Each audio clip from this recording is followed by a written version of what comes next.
কানাডার টরন্টো আইল্যান্ডে পা রেখেই ফুলে মুগ্ধ হলাম কিছুক্ষণ।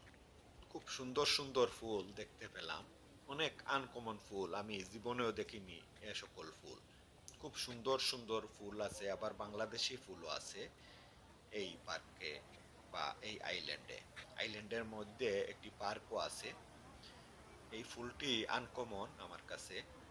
আছে আমাদের বাংলাদেশের গাঁদা ফুল, গেন্দা ফুল যাকে বলা হয়, হলদে গাঁদা। আছে লেন্টেনা, এই যে সামনে লেন্টেনা ফুল আছে, এই যে গোলাপি রঙের লেন্টেনা। গাঁদা আছে। আছে নয়নতারা, এই যে নয়নতারা আছে। নয়নতারা আরো আছে, সামনে দেখতে পাবেন। ফুল আর ফুল, এত ফুলে সাজানো রয়েছে এই বাগান বা এই আইল্যান্ড। আইল্যান্ড ভরা ফুল আর ফুল।